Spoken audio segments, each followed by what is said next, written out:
Hello po. Magandang gabi, magandang umaga, magandang tanghali kung nasaan man po kayong panig ng mundo. Ako po si Doc Fee ng Ahabay Atensios. Hello, good evening everyone. I'm Dr. Seth from my Curve MD. So, ito, totoo na.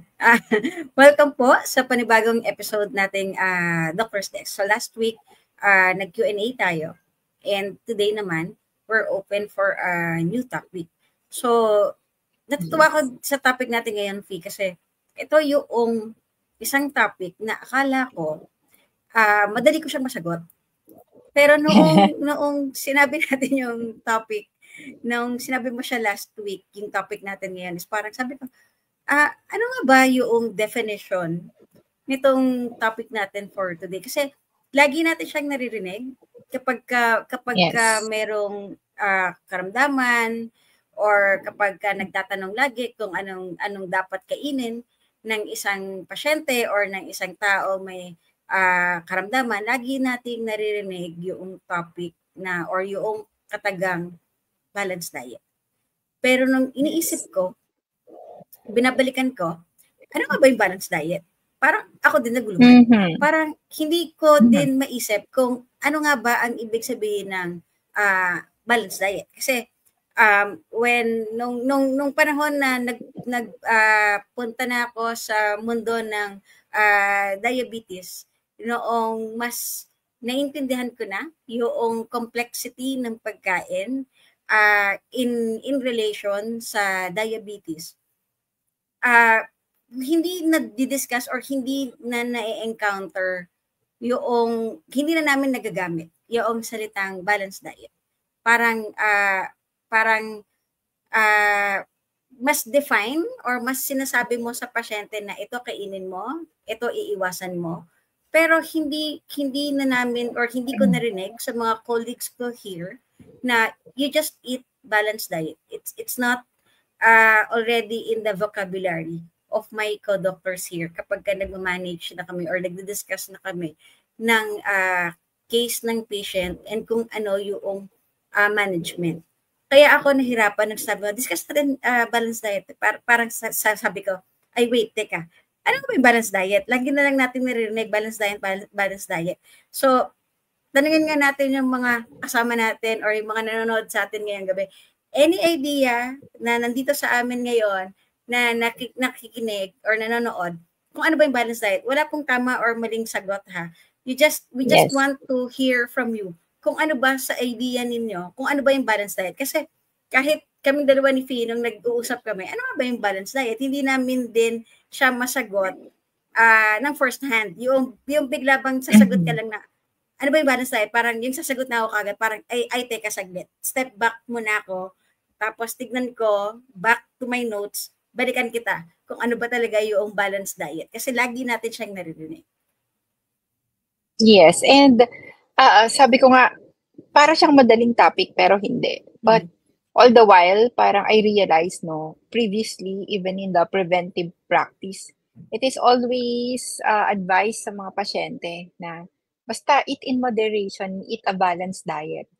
And yun talaga yung papasok yung tanong because most of the people watching us right now are also patients. So at some point of our life, we became patient as well. And maybe we have encountered the term balanced diet Mm-hmm. as one of the non-pharmacologic management na sinasabi sa atin ng ating mga physicians. But yun yung kagandahan na kaya gusto naming malaman from your own perspective if you also understood the balanced diet. Kasi 'di ba as physicians, we always tell Mm-hmm. patient din, eat balanced diet. Pero ano 'to, sariling interpretation ba ang balanced diet or ano ba siya? So tonight, Doc Suzette, we are Mm-hmm. going to tackle about the balanced diet, especially in the nutrition perspective. And at Yeah. the same time, it's very ano 'no, parang confusing na bakit balanced diet versus proper human diet yung ginamit ni Doc Fee sa topic? Bakit hindi balanced diet versus ketogenic diet? Or versus low carbohydrate diet or versus carnivore diet. What is it that differentiates the proper human diet from the balanced diet? So, hindi mo rin Mm-hmm. ma-differentiate yon if you don't understand the balanced diet. at the same time, maintindihan kung bakit din kaya siya ikino-compare to what a human should be eating.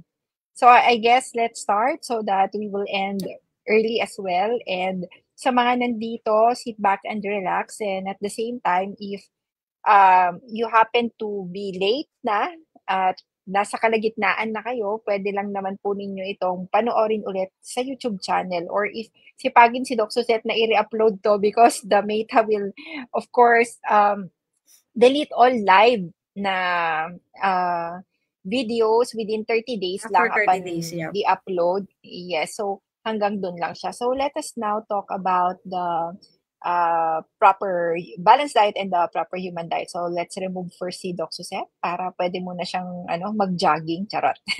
Mag-jogging muna talaga.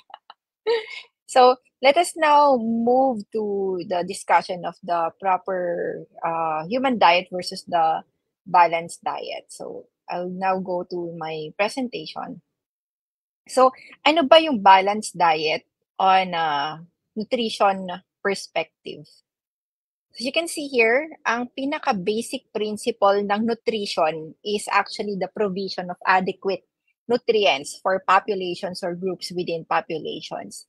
So makikita nyo, no, all of my slides will have the kung saan natin siya kinuha na literature. So meron tayo doon. So pwede nyo lang i-search and you can also read from them as well if you want to know where I got my my slides or even the references. So kung titignan nyo dito, ano ba yung principle ng nutrition? So bakit tayo kumakain? So it is the provision o pagpo-provide ng sapat na nutrients for population or groups within population. And when you say groups within population, this should be classified based on age, or maybe classified based on gender, or classified based on specific disease or specific activities. Let's say, for example, infant, toddlers, adolescents, adults, geria or older population, could be female or male, could be population with classification of activities such as athletes and those with sedentary lifestyle, or specific disease such as diabetes, those who are hypertensive. So you can call that as group within the population. So meaning to say, ang prinsipyo na kailangan na ang principle na kailangan natin na ma-perform sa nutrition is to be able to provide what the population needs. So maibigay natin yung sapat na nutrients na yun. And adequate nutrition requires that all nutrients are consumed in adequate amounts and in the correct proportion. Meaning to say, sapat ang dami, but may nakikita kayo dito nakalagay incorrect proportion. So ngayon, dito binase yung paggawa ng balanced diet ng mga nutrition society. So the basic role that should be performed by the food are the following. Pagkakain ka, dapat ito yung maibigay sa'yo ng pagkain. Una, matulungan ka niya for bodybuilding and repair of tissues. Ma-provide niya yung heat and energy, and maprotektahan niya yung katawan mo, and also the regulation of various processes. When you say regulation of various processes, dito papasok yung paggawa mo ng hormones, dito papasok yung paggawa mo ng enzymes, dito papasok yung iba't iba pang proseso na ginagampanan ng katawan natin. And because of these basic roles, the traditional na pinagbabasehan natin is the go, grow, and glow. So, meaning to say, lahat tayo is very well versed with this kasi mula pagkabata, ito yung nakikita natin. So, this was given to us, no?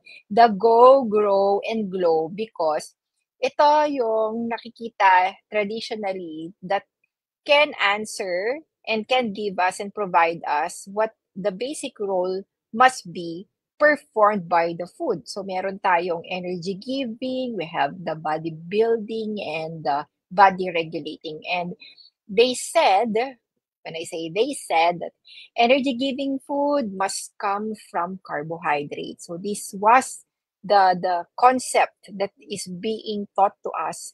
And that is because carbohydrate is the easiest form of the energy na pwede nating magamit. So, meaning to say, siya yung pinakamabilis. So, siya yung pinopropose na gawing Go food. And then the Grow, which is protein heavy, and the Glow food means diyan papasok yung mga makukulay na prutas. So, a proper diet, dito papasok yung sinatawag na balanced diet. Dito nila yon hinango, is the one that provides the amount of nutrients corresponding to the personal needs. And the food pyramid, which is the basis of the balanced diet, is the scheme that most nutritionists and nutrition society refer to most in order to know the proportions of foods recommended for consumption. And it is a pyramid divided into layers, each corresponding to a category of food and respective quantity. So this was the traditional na Go, Grow, Glow, pero hindi pa daw yun sapat kasi hindi natin masisiguro na nakukuha ng tao yung Go, Grow, and Glow. Kailangan mas specific kasi 'di ba nakalagay nga dito, adequate amounts and incorrect proportion. So let us devise something that will give us the correct proportion. So this has given birth to the food pyramid. And you can see here na in general, the food pyramid comprises the following 5 groups. Namely, breads and cereals, rice and pasta, the vegetables and fruits, sorry, that is redundant, vegetables, and then fruits, and then milk and derivatives, and meat, fish, and eggs. So you can see na yung balanced diet na tinutukoy nila is this one for adult, for example, they must get the following. So magkaroon ka ng 6 to 11 servings sa starches, 3 to 5 servings sa veggies, 2 to 4 servings sa fruits. You must have a 2 to 3 servings per day and 2 to 3 servings ng meat per day. And kung titignan nyo, pasok ba yung food pyramid dito sa binibigay sa atin ng Pinggang Pinoy? So, ayaw magpakita sa akin ng Pinggang Pinoy. Wait lang. Let us try to shift ko lang. Baka nawawala siya. Ayaw niya makisama sa akin. Charot. Alright. So, ayaw niya magpakita.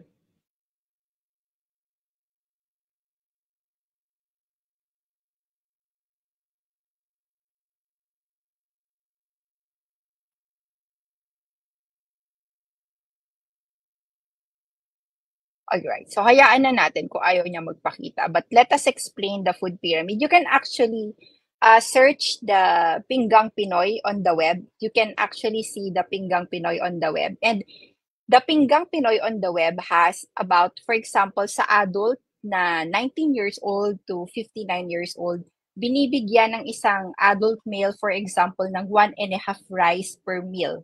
Meaning to say, 1.5 cup of rice per meal is 3 servings, and they are being provided with 3 meals a day. So kung 1.5 rice ka na 1.5 cup of rice ka per meal, tapos 3 meals yon, pasok ka dito sa 6 to 11 servings per day.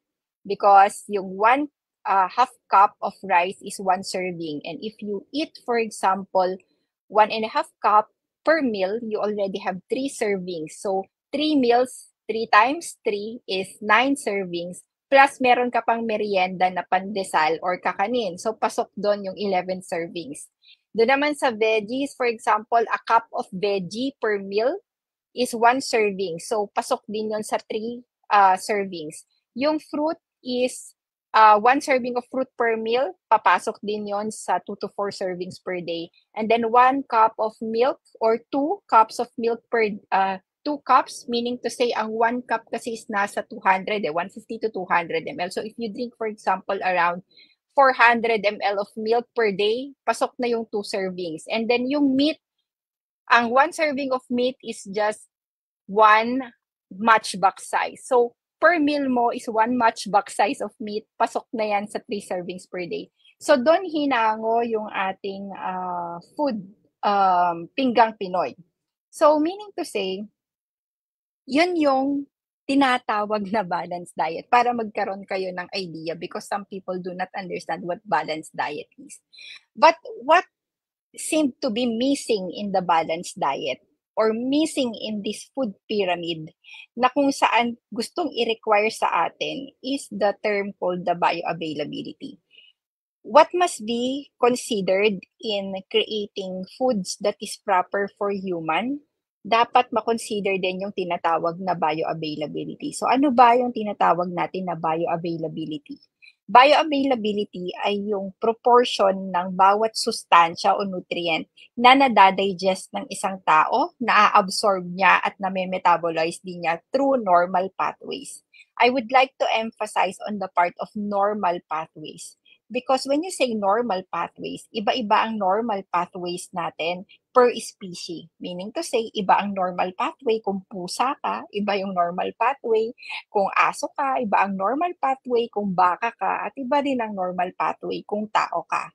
So bioavailability means gaano kadami dun sa nutrient na yon na meron ng isang pagkain yung kaya mong i-digest or kaya mong tunawin at kaya mong i-breakdown, kaya mong i-absorb, at kaya mo ring i-metabolize given that it will go through the normal pathway that is set bawat species. So it is not enough to know how much of a nutrient is present. The more important issue is how much of that present na nutrient is bioavailable. Meaning to say, when you look at the food pyramid itself, when you see the go, grow, and glow, most of those studied na sources ng nutrients are actually being studied in the laboratory. Meaning to say, they studied the content na nutrient ng isang halaman, ng plants, ng fruits. They studied the nutrient contents of grains. They studied the nutrient contents of, for example, meat. But hanggang dun lang yon, hindi pumapasok dun yung consideration ng paano natin i-absorb yon bilang tao. So dito yung sinasabi natin na hindi sapat na alam lang natin kung gaano karami yung sustansya na present sa isang food item. Ang pinaka-importante na issue is gaano kadami kaya dun sa present na sustansya na yon yung bioavailable o kaya natin i-absorb given the structure of our intestine and gastrointestinal tract and given the enzymes that we have and other mechanisms that we have as human. And that is something that we should be considering the most. So, titignan ninyo na isa sa mga nakakaapekto sa pag-absorb natin mula dun sa pag-breakdown natin ng pagkain hanggang sa pag-absorb natin nito at pag-metabolize natin nito ay yung structure ng ating gastrointestinal tract. Kasi dun naman yan pumapasok, dun din naman yan na da-digest at dun din yan na absorb. So, let us take a look at this statement. Food consists of nutrients, some of which are essential for the body to function on a daily basis.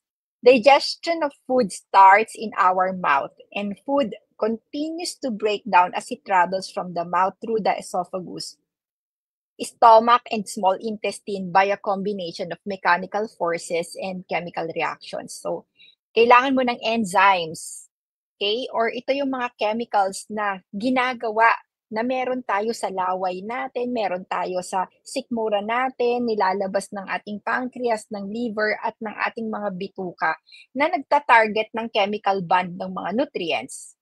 Kasi, for example, you need to break down carbs, you need to break down the protein, you need to break down the fat as well.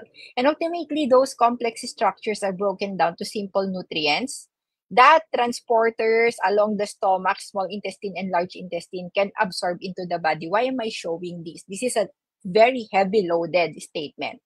Because I want you to understand na ang food is not just nutrients and then papasok lang sa sikmura natin, papasok sa intestine, tapos voila, nasa loob na siya ng katawan natin. The bioavailability or the way that we absorb food is very complex as well because meron tayong factors na kailangan tignan. Una, motility natin and mechanical forces, the way that we chew, kung paano gumalaw yung muscles ng ating esophagus, ng ating sikmura at ng ating intestine. Next is yung struktura ng ating mismong daanan, which is yung struktura mismo ng stomach, ng intestines natin. Ano yung mga nilalabas nating chemical that helps us to pantunaw ng mga macronutrients na to, because we all know that certain animals and certain mammals can actually have a certain enzyme na pwedeng mag-break down ng fiber, which is not present sa atin as human being. And ultimately, we know that there are transporters and even hormonal reactions na nangyayari pag pumasok na yung pagkain na to sa ating katawan. So I show this to you because I want you to understand that when you consider food, you must consider the aspect that every species are different when it comes to their structures ng kanilang gastrointestinal tract. Magkakaiba tayo ng enzymes na pangtunaw ng pagkain. Magkakaiba din tayo ng effect ng bawat pagkain sa loob ng katawan. So, although humans are a descendants of primates, we evolved to eat differently. And di ba laging yung sinasabi that primates, tayo ay descendants nila, so we must eat what they also eat. But we must understand that we evolved differently already, and we must have a guide in identifying what we should eat as human being, and that should be species-specific diet. So titignan natin dito, since primate ang pinaka-most common na kino-compare sa atin ay chimpanzee. And kung titignan nyo dito, yeah, we could say that we are descendants of chimpanzee if you want to follow the evolution of human. But ibang-iba na yung structural makeup natin sa kanila when it comes to our intestines and gastrointestinal tract. Sa chimpanzee, makikita nyo dito, they have mas maikli yung kanilang small intestines. And mas mahaba at mas malalaki or kapal, kumbaga, yung kanilang colon o yung kanilang large intestine. And sa humans, you can see here na mas mahaba yung ating small intestine at mas maikli and mas maliit yung large intestine natin and yung colon. So, anong implikasyon niyan sa atin? So, alam nyo kasi, no, most of the mammals cannot actually get nutrients from plants. Most of us. But the problem is,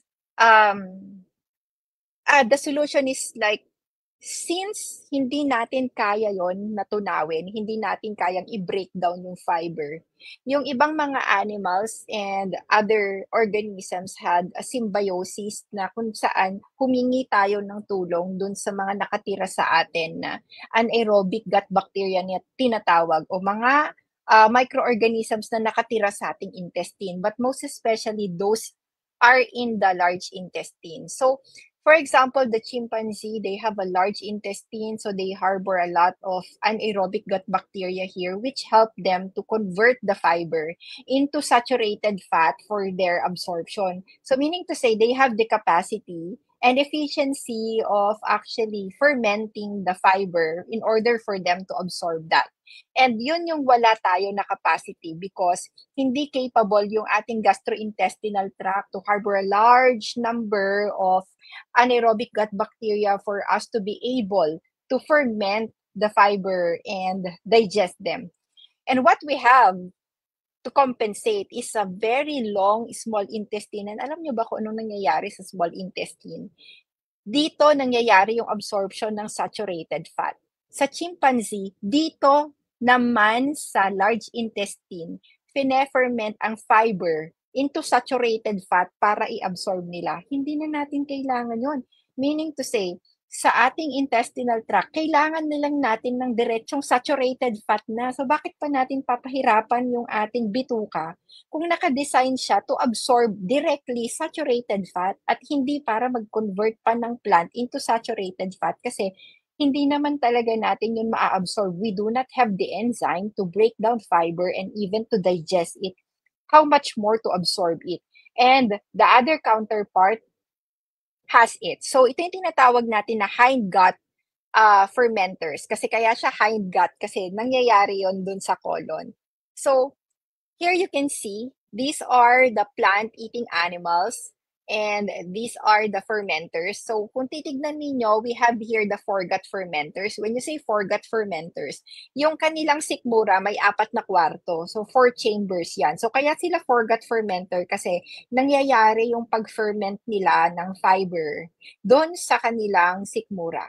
Okay? And doon nagha-harbor ng maraming anaerobic bacteria for them to help them convert the fiber into saturated fat. Ang galing, no? Wala kasi tayong ganun eh. And those are the foregut fermenters. The cattle, the sheep, the gazelles, the antelope. And we also have the hindgut fermenters. Ito yung inexplain ko kanina, like the chimpanzees. Hindgut sila kasi dun sa kanilang large colon nangyayari yung pag-ferment. And none of these plant eaters na species are the same as our gastrointestinal tract, meaning to say, if you look at the gastrointestinal tract of human, none of them could qualify, di ba? Na hindi tayo magko-qualify sa foregut fermenters and even the hindgut fermenters. We only have a simple stomach and we have a very short, large intestine, but the main difference is our long small intestine, which allows us to absorb readily available saturated fat. Kaya nga lagi nating sinasabi, di ba? Hindi na natin kailangan pahirapan yung sarili natin. The ruminants and the other omnivores have already done what must be done in order to be sufficient also for us. Okay? So now, let's go to this. In the pre-agricultural era, humans were the only primate able to source and to survive on a completely carnivorous diet. Hindi natin kailangan maging tiger. Hindi natin kailangan maging carnivore para tayo mag-survive nun. You know what we had before? We had brain. Sabi nga ni Professor Bart K., meron tayong utak para mag-isip, meron tayong kamay para humawak ng tools, so we can create yung mga tools natin to hunt because we were hunters. And we have the bipedal locomotion which can enable us to run. Hindi rin natin kailangan ng fangs or ng mga tinatawag na sinasabi nila na dapat may pangil ka kung talagang carnivore ka because guys, hindi natin kailangan ng bibig natin para manghuhuli na gaya ng pusa na nanghuhuli ng daga. Ang kailangan natin ay utak at kailangan natin ay makagawa ng tools, pana or whatever you can actually sibat. And kailangan natin ng brain natin to actually strategize on how to really catch and hunt for food. So we were the only primates able to source and to survive on a completely carnivorous diet. And omnivory is defined as our ability to obtain energy from 2 or more trophic levels of food sources. In case of humans, both animals and plants. So, magtataka kayo, ano ba yung trophic level? Bakit sinasabi na, when you say omnivory, pwede kang mag-obtain ng energy from 2 or more trophic levels? This is the trophic levels that I am talking about. We as the one in the top chain, tayo yung nandun sa pinaka-apex predators along with this, the lions, the tigers, the eagles, and the vultures. And when it says omnivory, can get or obtain some energy from 2 or more trophic levels, it means we can get our energy from the lower. Ibig sabihin, pwede tayong kumuha from the producers, from the primary consumers to the secondary and tertiary consumers. Pwede natin silang kuhanan ng energy because we are on the top chain, ng food chain. This is what the trophic level is. And you can see here, there is a trophic levels that divides the energy level within an ecosystem.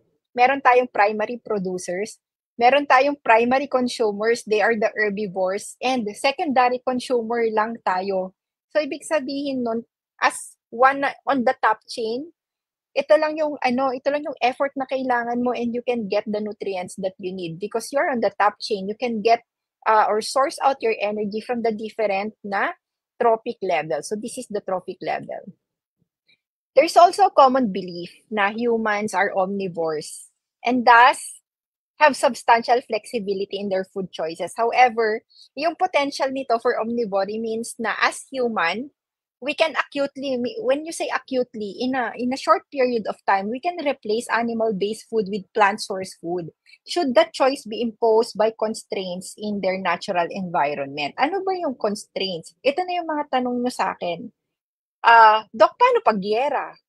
Tapos kumakain ako ng meat-based or kumakain ako ng keto, hindi ako mabubuhay doon. Alam nyo, we should be instinct by now if we are not omnivory, or we should have been extinct, or ibig sabihin wala na sana tayo sa mundong ito, hindi sana tayo nakapag-survive to procreate and to really extend yung species natin if we are not this flexible. So during the time of constraints, meaning to say merong drought, merong kakulangan sa pagkain, merong giyera or whatsoever, kakulangan ng sources, we can still replace some of the animal-based food with plant source food, and we can still survive. So nandito papasok yung survive and thrive. Magkaiba siya. So during this time, we are just surviving, but it does not indicate that omnivory is the sole dietary choice for humans, kasi we will not thrive for a long time if we only choose the plant source food given the structure of our body, given the structure of our stomach and our intestine, na yun lang yung kakainin natin. In fact, even chimpanzee are also omnivory, meaning to say they are made to eat the fruit bearing, but they can also eat meat. Pwede rin silang kumain ng meat, pero does it mean they could get all the nutrients that they need from meat? Hindi din. So meaning to say, pwede din silang kumain nun, like us, we can also eat some plant source food, but we cannot survive just on the plant source food, as they cannot also survive just on meat-based food. So there has to be like kung ano yung available, and with constraints, pwede siya na maging source natin ng survival. So another thing that I'd like to discuss is the stomach acid. So this stomach acid, as you can see, no, sabi nga dun sa book, we are even more acidic ang ating stomach pH than the other carnivore species. Eh, para saan ba? Bakit kailangan ko i-discuss to? Alam nyo ba ng stomach acid and pH is the one that determines kung ano yung mas better na dinadigest natin. And pH na mababa or acidic is actually more favorable for proteins, for meat. So meaning to say, it allows us, because our body is created to digest more meat, that our stomach pH is low. So, ibig sabihin, dito nyo makikita that we are really capable and we are really created, and our structure is really meant to eating meat. Okay? So, let's go back na before malapit na tayong matapos. The basic role performed by food. Dito ini-include natin, sabi ko nga kanina, body building and repair, provision of heat, body protection. Ito yung basic role. Pero ano yung sa tingin ko kulang? Ang pagkain, bukod sa pagpo-provide niya ng roles na 'to, na mag-build siya, mag-repair, mag-provide ng heat, ng energy, at magkaroon ng protection and regulation ng various processes, dapat hindi din siya inflammatory. Dapat hindi rin siya nag-i-induce ng insulin resistance, and dapat less to no anti-nutrient siya. Meaning to say, even if the food is somewhat giving the roles ng bodybuilding, repair, provision of heat, regulation of various processes, it must also be something that will not push us to developing diseases, because hindi lahat ng pagkain is also created equal. So let's go with the conclusion na hindi lang dapat nutrient and energy dense ang food. It should also be physiologically supportive. And when you say physiologically, magkakaiba tayo bawat species. So let's go back here. Go food.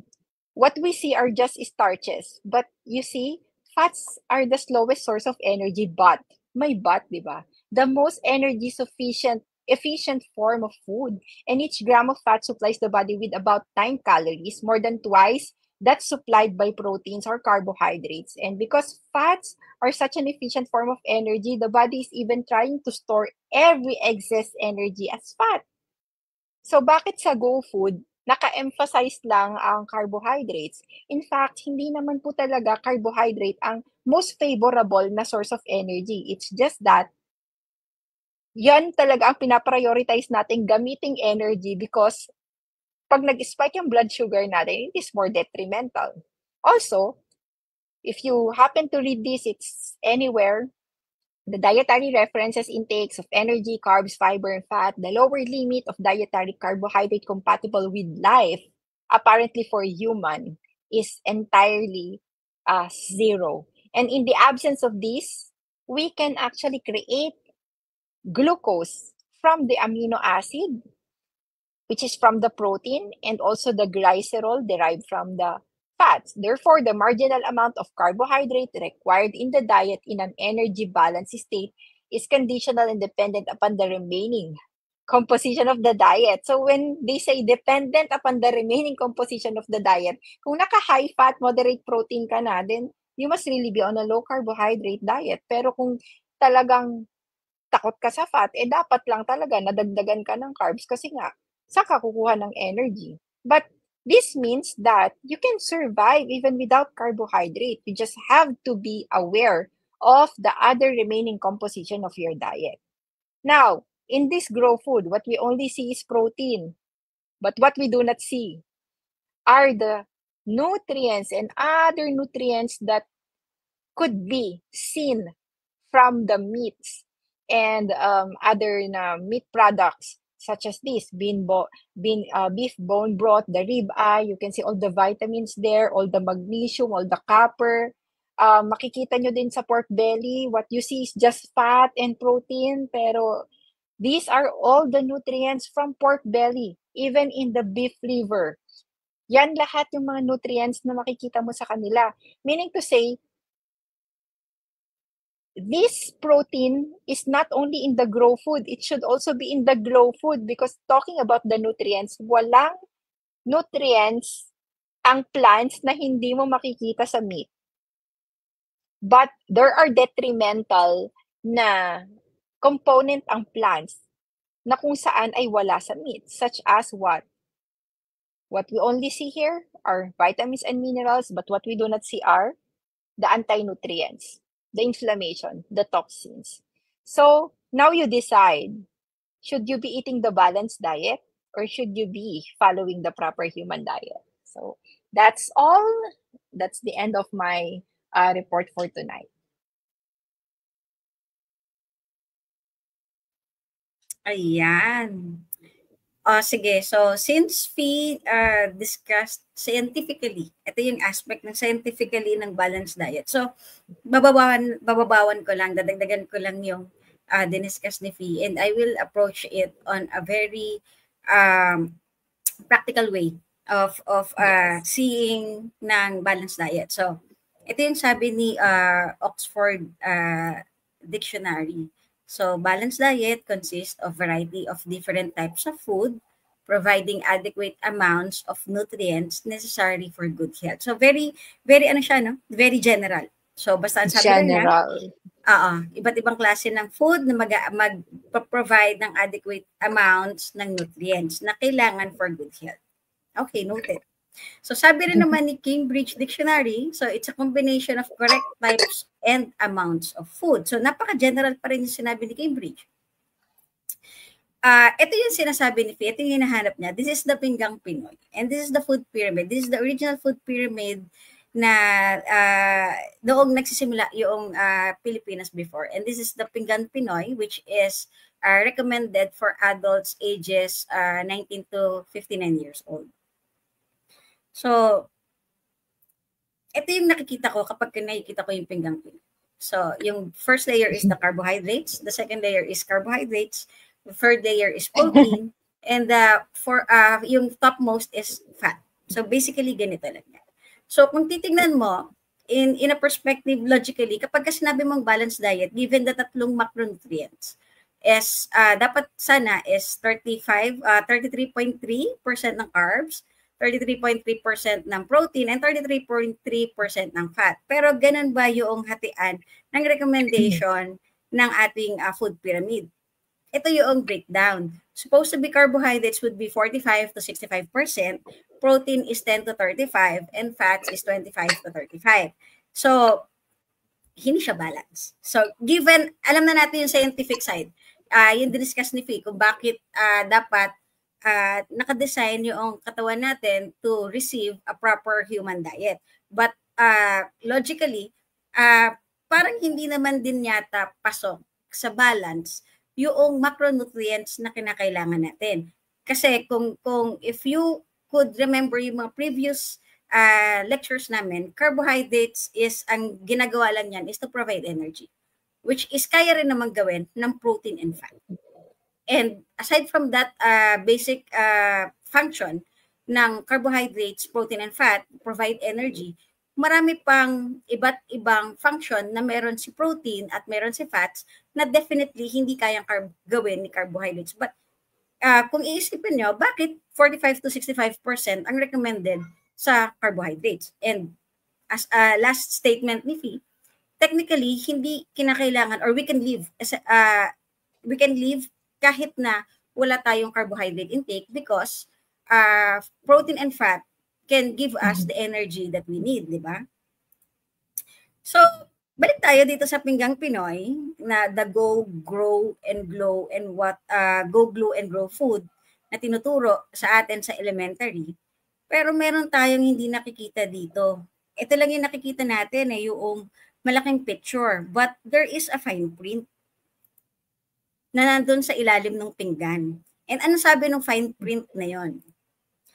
This is intended for healthy Filipinos, 19 to 59 years old, individuals with specific health conditions like hypertension and diabetes should consult a registered nutritionist, dietitian, or any healthcare provider regarding their energy and nutrient needs. So, kung ikaw ay meron ng hypertension and diabetes, bakit kailangan pa rin sabihin sa atin na kain lang kayo ng balanced diet, kain lang kayo ng Pinggang Pinoy?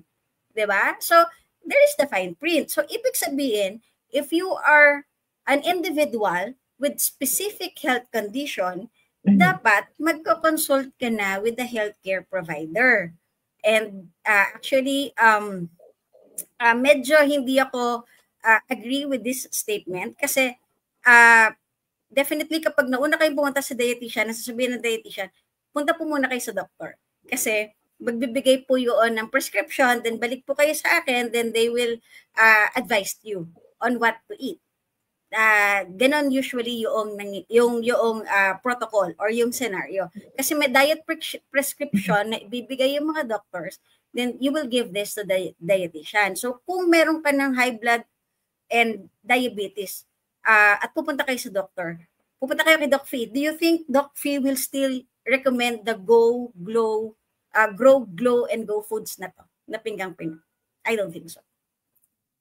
So, is a low carbohydrate diet, technically less than 130 grams, does not consist a variety of different types of food and providing adequate amounts of the nutrients necessary for good health.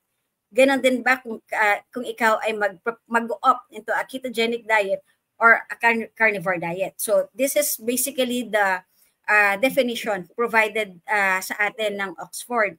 So, tignan natin. So, yung mga susunod ko na slides, I would give credit to Judy Cho, which is, siya ay isang functional nutritionist. So, tignan natin. So, ito yung mga most nutrient-dense foods. So, makikita ninyo, fish roll, salmon, chicken, shellfish, grass-fed butter, lamb chops, rib eye, chicken and eggs, pork belly, dairy, and bone broth. Parang wala naman yata akong nakitang carbohydrates or gulay on the list. And if you can see, itong mga na-mention ko, it has 13 essential vitamins, 20 essential minerals. So when we say essential, alam natin na kailangan siyang mo-obtain from the diet. Itong mga vitamins and minerals na to, hindi ito kayang i-manufacture ng katawan natin para sa consumption natin. So another slide. So madalas nating naririnig na kapag anemic, we should eat mga green leafy vegetables. Kumain ng ampalaya kasi mas maganda daw ang iron kapag kumakain. Pero ito rin yung diniscuss ni Fi kanina, ano ang bioavailability ng iron when it comes to meat and plant. So if you could see, andun sa taas yung sirloin steak, yung roast chicken, and then yung liver. And nasaan yung lettuce, spinach, corn flour, nandito sa baba. So, kung ikaw yung may anemia, anong pipiliin mo? Would it be the soybeans, the iceberg lettuce, or the spinach? Or kung pwede ka namang kumain ng chicken or ng atay, kahit na wag ng steak kasi mahal. Or pwede ring fish, which is compatible lang sa soybeans, di ba? So, definitely, mas pipiliin mo ng kumain ng meat. So, sabi nila, ang karne daw ay may antioxidant. Ang plants daw ay kailangan for antioxidants. But let us see kung ano ba ang mga antioxidants na present sa meat. And then po yung list. We have the astaxanthin, carnosine, vitamin B2, selenium, manganese. There are micronutrients na kinakailangan ng katawan natin, vitamins and minerals. So, sabi din nila na kapag ka naka-plant-based diet ka daw, limited yung nutrients. Kaya nga, di ba, ito yung lahat ng vegans, they require vitamin B12 supplementation. Hindi lang vitamin B12 supplementation, but yung iba pang minerals, kinukuha nila from supplementation. But if itataas niyo po yung inyong protein intake, so you will be getting from sardines, salmon, pork chop, seafood to, chicken, itong mga micronutrients na to. So, I think that's the last of my slide. So, if titimbangin niyo, is carnivore diet or ketogenic diet, is it hindi ba siya balanced diet? Kung babalikan natin yung definition natin ng ano ba ang balanced diet, based na lang dito kay Oxford. 'Di ba? Nagpo-provide naman siya ng variety and nagpo-provide naman siya ng adequate amounts of nutrients necessary for good health. So, I think ketogenic diet and carnivore diet, pasok na pasok yung definition nun with the balanced diet, 'di ba? Yes. So, it doesn't necessarily mean na kailangan natin kainin yung what is listed on the food pyramid, especially if there is already a medical condition involved. Yun nga, kung titignan mo nga to, Doc, pag tinitignan natin, low carb and ketogenic diet and even carnivore diet, is it not performing the role that food should be giving as human? Is it not providing for the bodybuilding and repair of our tissues? It does, because it's a lot of amino acids in there. Provision of heat and energy. We can still create our glucose, but at the same time, sabi nga natin kanina, fat is a very efficient source of energy. And Exactly. mas sustainable siya. And for your body protection and regulation of various processes, ano ba yung essential nutrients na kailangan mo to complete your enzymes, your hormones, and your chemicals? Isn't it from the essential amino acids and essential fatty acids from protein and fat sources? And you can all get that from even on a very low carb intake, but on a moderate and high fat intake. And it also satisfies that food should not be causing us diseases. Now, na-open ko na siya. Sana naman mag-open siya. O ito, para mas masarap. Magutom tayong lahat. So, you said, diba, that there is a disclaimer that when you are not healthy, then this should not apply. But if you're eating these, how long should you be eating this type or this amount of carbs and amount of fruits for you to develop the high uric acid and the high blood sugar and the hypertension para hindi mo na siya pwedeng kainin, if you get what I mean? Because the disclaimer said healthy individuals. Who sets the healthy individual?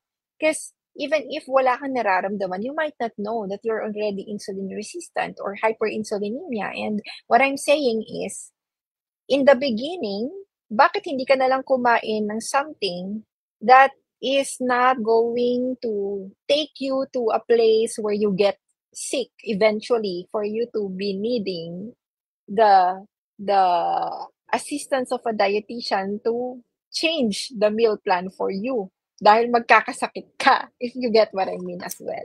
So, um, this could be from a laboratory point of view. Marami kang makikitang sustansya, yes, because plants was seen to have like the nutrients, but then again, sabi nga natin, then again, if it raises your blood sugar, spikes your blood sugar, and is inflammatory for you, then nade-defeat yung purpose natin. That this provides nutrients, but at the same time also induce degree of hyperinsulinemia and also gives you toxins and inflammation. So if you can get something, foods, for example, and composition of food, which will provide you the basic role, but that will also prevent you from having the disease. Why not, di ba?